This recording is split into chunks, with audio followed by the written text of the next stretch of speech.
So yesterday in a TikTok live stream, somebody who people know around this app at this point, somebody with Truth Seeker in their name, and they have a picture of Charlie Kirk and Jesus as their profile picture, told me that they hope I get raped.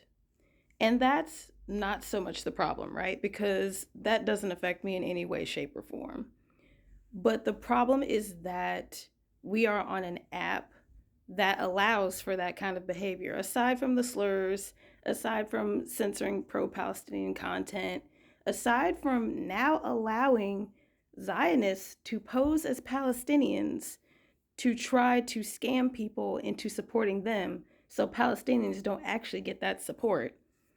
The fact that these antisocial behaviors are allowed to exist on this platform when we know that we're not really having this problem on any other platform, or having this problem to a much lesser degree on other platforms, that's the problem. We also know that at this point, that with the purchase of TikTok to America, the app is actually doing the thing that the Republicans were trying to say it was doing before, when it was owned by the Chinese/Singaporean company, of actually taking our data, copying our faces, using it for security, AI, whatever other evil thing our capitalist, mecha, imperialist bullshit can think of.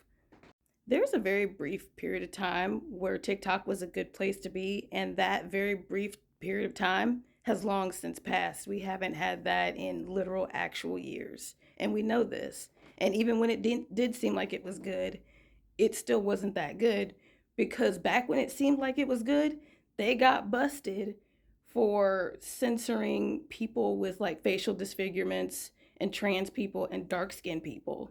And they openly admitted to it in terms of trying to protect them from bullying, instead of banning the people who were doing the bullying. Like, several people, like especially the people who came up on my feed, several trans women, talking about how they were getting penalized for clapping back at people trying to bully them. But TikTok didn't do anything about the bullies. We've known that this app has been a problem for a long time. Now we've gotten to the point where people are saying the N word all the time, and the T slur and the F slur. You know what those slurs are.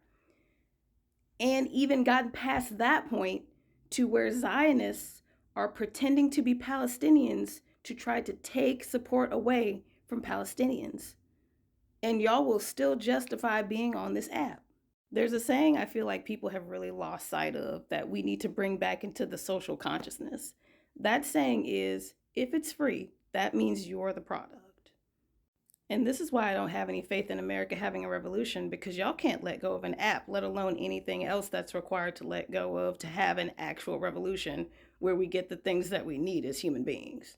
Just go ahead and admit that you've thrown away the moralities that you say that you have for people and get it over with. You're not in solidarity in Black people when you're on an app that allows people to slur Black people.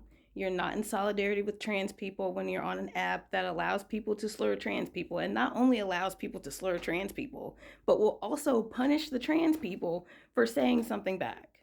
Who are you even in solidarity with when you participate on a platform that allows people to say that they hope somebody gets raped? And you're definitely not in solidarity with Palestinians on an app that allows Zionists to make accounts to pose as Palestinians to take away support from Palestinians. A lot of horrendous things happen on this app, and it's time for you to take accountability in how you interact and encourage its egregiousness by allowing it to continue to exist by still participating on this app.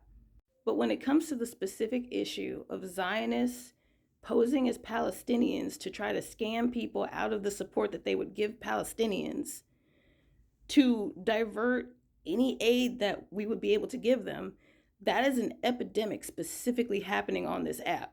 And you need to take responsibility for how you engage with that by being here, by allowing this app to continue to exist. You need to admit that no amount of what you're getting from this app, be it money, be it attention, being able to yell at whoever you want to yell at, no amount of that should justify supporting Zionism, and yet here you are.